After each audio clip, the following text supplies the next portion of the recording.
Hey guys, this is Joey coming to you from my room.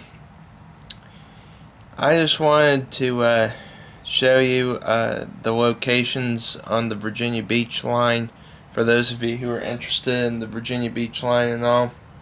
I'll just go ahead and show you on here using Google Maps. Alright, so we're going to start at the beginning of the route. Just bear with me here. Alright, let's take a look right here. Alright, now right over here, this is the intersection of Norfolk Avenue and Southern Boulevard right here. I'm just going to go ahead and show you this. This is where the track was abandoned in 1995. If you look right here, you can see where the train track used to come here. Well, it dead ended. Norfolk Southern abandoned that in 1995. They had a railroad crossing right here, but they did away with it. So I'm gonna go ahead and show you where right there is where it ends. And so there's not officially a railroad crossing there, but at Distribution Drive, on the other hand, which is not that far down the track, there was a railroad crossing. As you can see, the gates have been removed. Now that is something that happened on a lot of the railroad crossings. Hold on a second, I think I need to clean my lens off. Hold on. I think it's a little out of focus. Alright, there we go. So yeah, right there. Not a whole lot to say about that railroad crossing. Safetran light, Safetran mechanical bell, Safetran gate mechanism.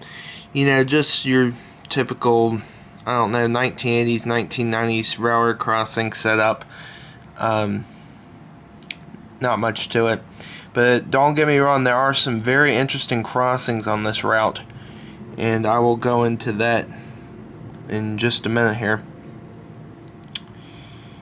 Alright, now this isn't officially a railroad crossing to speak of, but the tracks do cross the road. This is Sykes Avenue. I believe right there is where the trains used to go to pick up the rock plant. I believe there was a rock quarry somewhere around there, but I'm not 100% sure. That's not a very good area of Virginia Beach right there, but I'll just show you. Now, continuing west, Oceana Boulevard has, well, I should say had, two railroad crossings. Coming around the curve here. Hold on, I'm doing this one-handed, so bear with me here. On Oceana Boulevard, you can see right over here, and I apologize because some of this is really old and stuff, so the quality's not good. You can see a cantilever crossing right there. That again used to have gates on it, but when Norfolk Southern abandoned the route, the gates were removed. Now here's where it gets really interesting. We're going to follow Oceana Boulevard here. I'm just going to do this because the crossings are pretty close together. But anyway, and as you can see, the tracks are in absolutely terrible shape. I mean, that was a 100-year-old rail line, and I mean, it's so old they used to run a trolley on it. Now, this street view dates back to July of 2011. But continuing down the road here, and I'm sorry this is a little on the slow side here, but I think actually it probably would have been better just to X out and restart. But anyway. Alright, this railroad crossing you're looking at right here. There used to be a second signal right where my finger is pointing. That railroad crossing, to my knowledge, never did operate. They had just cut a new road in, and NS had to put signals there and all. But I met the then Vice President of Norfolk Southern, Jim McClellan, and Norfolk Southern spent $150 to $300K for a railroad crossing that wasn't even needed. But of course they didn't know that at the time, because the line wasn't going to be abandoned. So, but unfortunately, to my knowledge, that crossing never did operate. It may have once, but to my knowledge it never did. Continuing west once again, we'll take you to South First Colonial Road.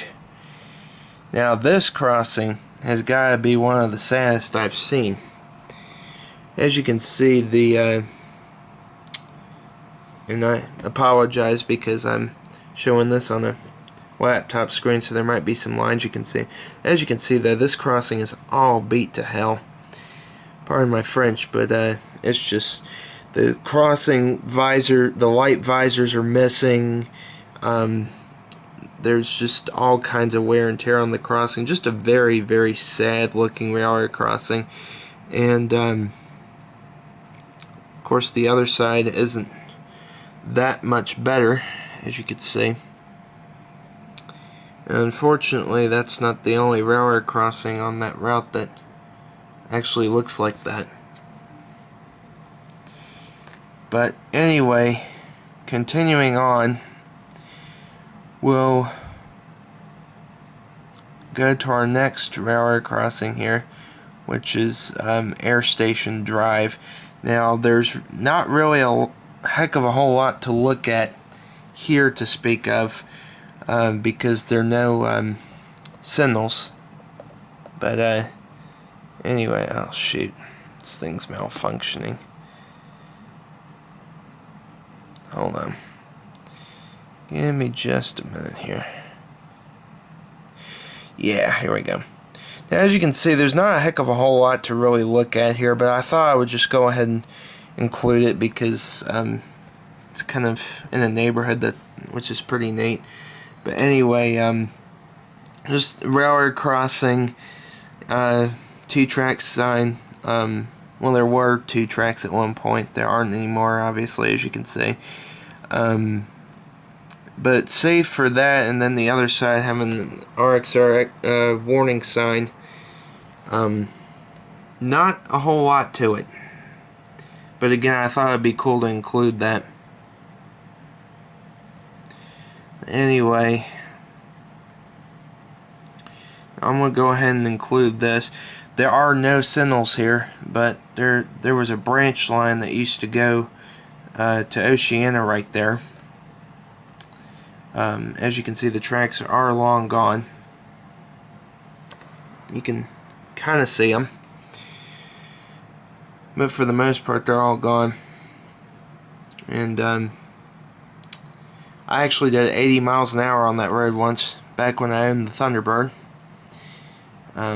Luckily I was not caught, otherwise I would have gone the heck down. I am not proud that that happened, but anyway, that was part of the branch line there. Now going up to London Bridge Road back on the main, you can see where it splits off right there. But anyway, if you look right over here, none of the signals remain, but there used to be 2 mast signals there. This actually used to be a team-laden road, believe it or not, actually, and there were a couple of houses right along that tree line there. But as you can see, this isn't the first place that it's like this, but as you can see, the railroad track's dead end right there. I for one would love to rent a high rail and ride along the line there, but given the fact that the track dead ends a lot of places and isn't continuous, that would probably be pretty hard to do. And the tracks follow the highway for just a little bit here. And as you can see, they named the road Southern Boulevard after to give homage to the fact that that used to be owned by the Southern Railway. Now this is Lynnhaven Parkway. This is one of the main thoroughfares of Virginia Beach, and there's a nice little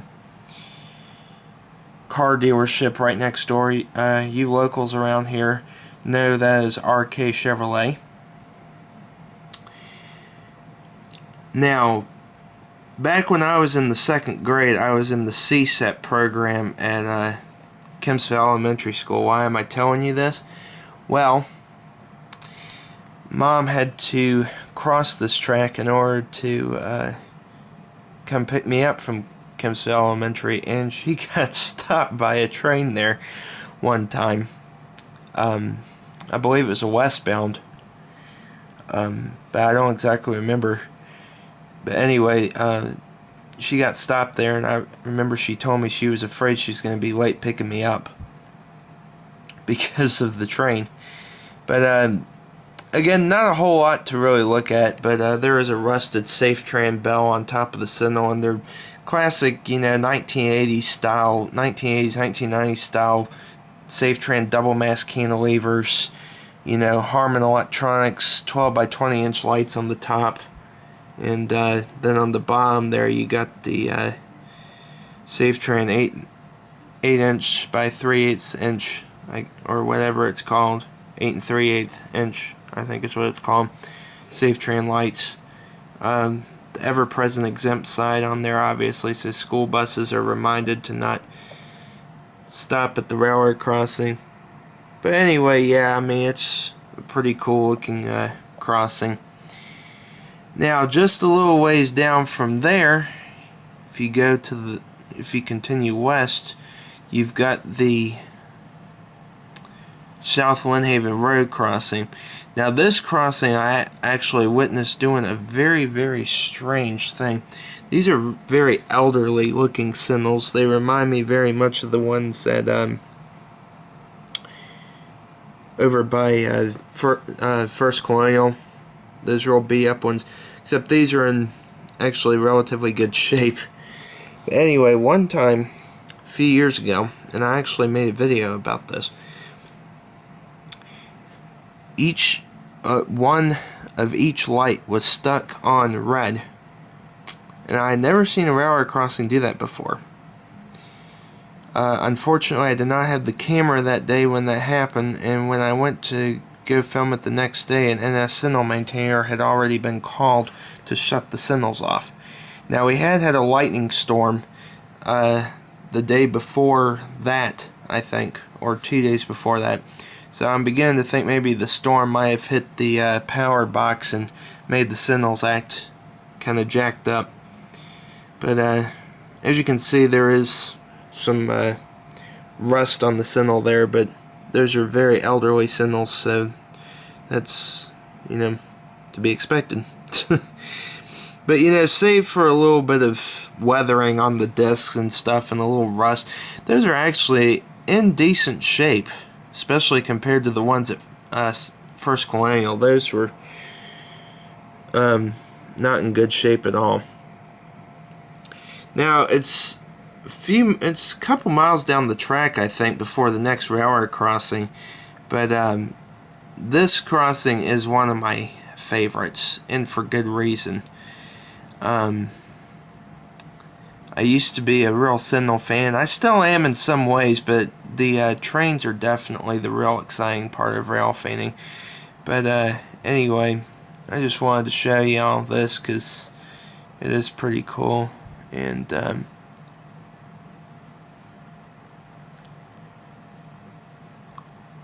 yeah, it's quite a ways. Okay, so here we go. This is right when North Plaza Trail changes to South Plaza Trail. Now look at that. those are Griswold Signal Company cantilevered signals. You gotta admit that's pretty cool. And again, I apologize that the quality isn't great, but anyway. So those, you got Safetran 12 by 20 inch signals on the bottom, which are of course newer. But then on the top, you have, you guessed it, Griswold Signal Company 8 3/8 inch lights. How do I know that those are Griswolds? Well, Griswold lights have that egg-shaped casing behind the lights. On top of the other signal is a rusted mechanical bell. I do not know if that's a Griswold crossing bell, a Ryko, or a Safetran, because all three of those have the same style.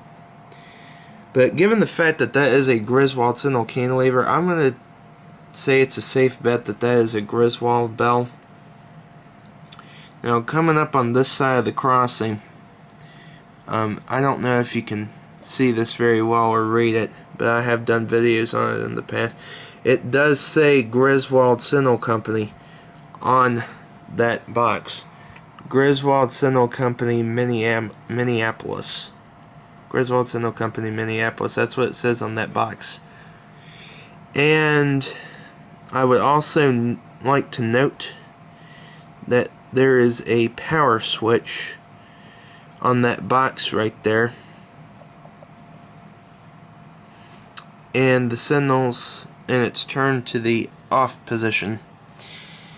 Which means that even if you tried to hotwire that signal, it would not come on. Unless there's a short, of course, and if that were the case, I would be very concerned. But the tide is supposed to come down here at some point, and I fear that those signals are going to end up being scrapped. So if any of y'all are signal fans around here, do yourselves a favor and at least try to rescue them, because if the tide ever makes it down here, those signals are probably going to go. Now, I wouldn't say that it's all the way possible, because I will get to this soon.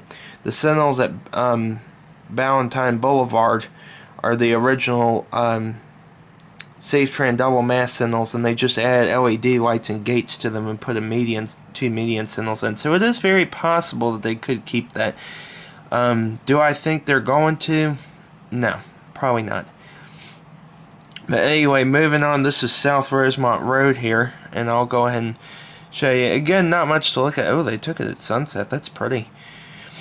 Not a lot here to look at. Just two double-mast Safetran signals.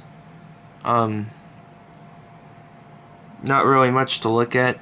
I will note that there used to be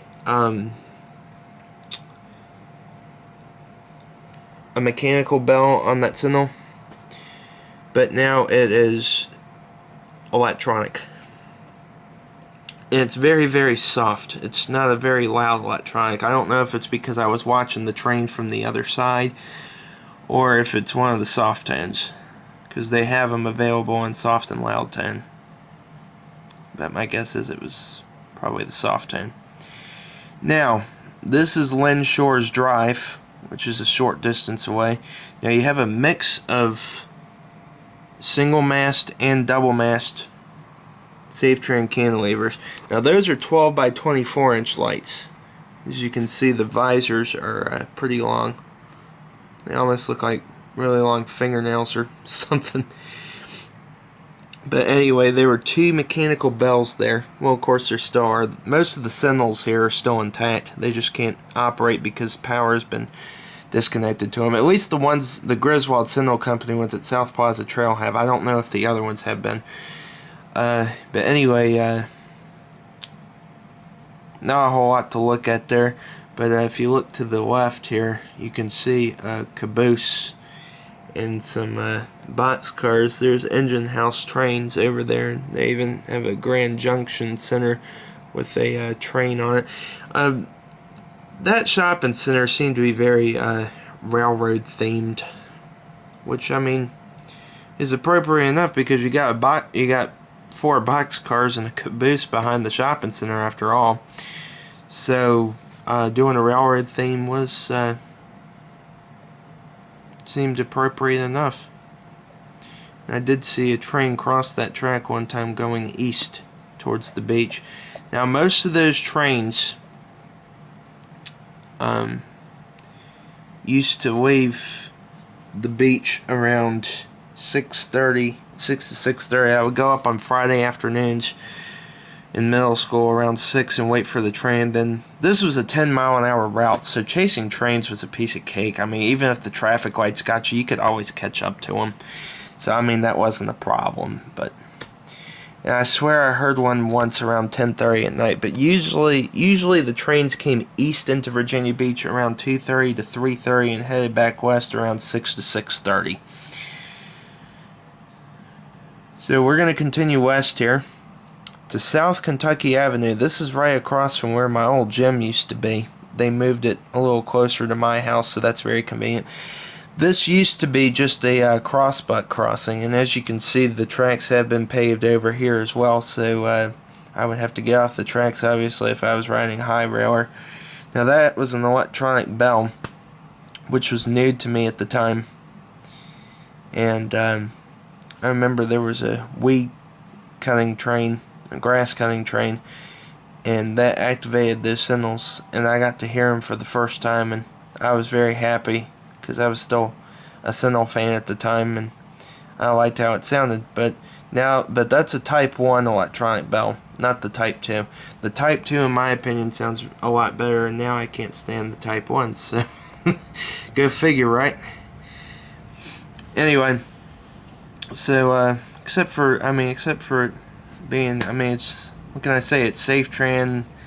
It's a Safetran mass signal, Safetran 12 by 20 inch lights with a general signals Type 1 electronic bell. Not a whole lot to it, but if you continue west here, we come to, and this is actually one of my favorite places here, South Budding Avenue. This is right in the middle of a large subdivision, as you can see. Now this is in the Thalia area of Virginia Beach, near Princess Anne High. This is one of the oldest areas of Virginia Beach, and as you can see, there's no crossing protection here whatsoever. But anyway, I'll continue down this street real quick and show you, because this is actually pretty interesting. But South Thalia Road, right here.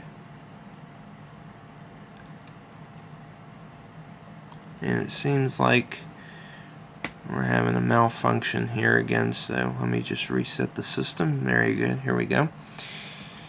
And, okay. Something's not right here. Let me try that. Okay. I see. That was the problem. And, apparently they don't provide imagery, but I'll just go ahead and show because I do have some videos in here. This crossing, it's Safetran with the Safetran mechanical bell. Not much to look at really, but one thing that is known is that because of the side street, you got 2 other pairs of lights facing each way, which is pretty cool. And I'm coming up on 24 minutes into the video, and I think at 30 it automatically stops, so I'll probably have to make a part 2 to the series, but I'll combine the videos a little later.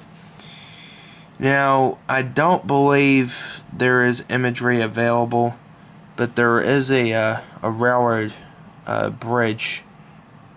In fact, yeah, you can see the signals there. Oh, that's a nice looking house right there. And I would have loved to lived in that neighborhood. But anyway, yeah, there's a bridge that goes over Thalia Creek right there. There's a bridge very similar to it that is right a little ways east of Lynnhaven Parkway too. Now this is Constitution Drive. This is back when NS ran. These people really got a wake-up call from the trains. Of course, it was only a couple a day, usually at best, so you didn't really get woken up so much. But right back here is Columbus Station Apartments, and as you can see, very, very nice apartments. I think they go for like $1,000 a month for a single bedroom or something like that. Very expensive.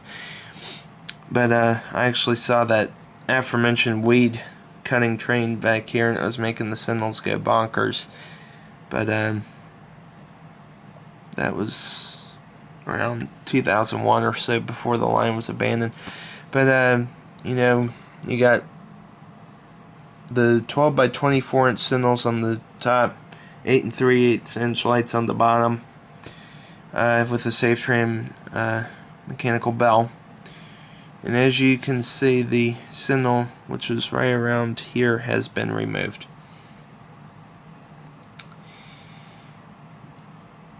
Next signal is Market Street. This was the place where I took my last shot of the Virginia Beach line signal, and I'll include the link to that video because I was lucky enough to take a small series of the Virginia Beach line. And if you've ever seen, most of y'all have probably seen that video. For those of you who haven't, you'll notice that the signals here have had their lights removed. The bell still exists, but the lights have been removed. Why they removed the lights, I have no idea. And if the tide ever comes down here, they're thinking about making that a station stop. But anyway, well, when you had a westbound coming here, you got some great horn effects because the next crossing was just right up there. And actually, I'll zoom in real quick and have you take a look. See, yeah, it was right there. And so they would constantly be blowing the horn through there. And that crossing that I just pointed to, I'll go ahead and get to you. Now, if the tide ever comes right here, they're going to need a 4-quadrant gate system. That used to be the Circuit City you're looking at right there, which is where I bought my High 8 camcorder back in '03 and met the vice president of Norfolk Southern that told me he abandoned the line. But this is kind of a weird setup in a way. And if you're wondering, no, it never had gates. Of course, it could have used it there because it's a, I believe, 8-lane road. But you had 3 double-mast cantilevers with only 1 bell. But you had 1 single-mast cantilever. So that was kind of the black sheep of all the signals. Why NS opted to do that, I have no idea, but it is what it is. And basically, and right here, it's a condominium slash hotel building. Tallest in Tidewater, just as a side note. Now continuing west, and we're getting pretty close to Euclid Yard here, which I'll explain later. This is Kellam Road, which is just west of here. Now this crossing used to be pretty interesting because only the cantilever actually remains. I'll back up just a little bit here. Yeah, that cantilever is the only one that remains. There used to be a mast signal, but as you can see, it has been torn from its foundation, which is right there. And actually, when I was checking this crossing out, I'm standing there taking pictures, and all of a sudden I hear ding, ding, ding, ding, ding, ding, ding. I look up, I'm like, what the heck's going on? The crossing's going off, and there's no train nearby. And actually, if I remember correctly, it was after the line was abandoned. But I still looked for a train anyway, because of course I didn't have a radio back then. I didn't have a scanner with me. So, but I thought that was pretty weird. Now this is Euclid Road, and there's not a whole lot really to look at. One thing that is interesting though is that the signals are mounted kind of to the side diagonally, rather than straight on. And that crossing had a very soft mechanical bell too.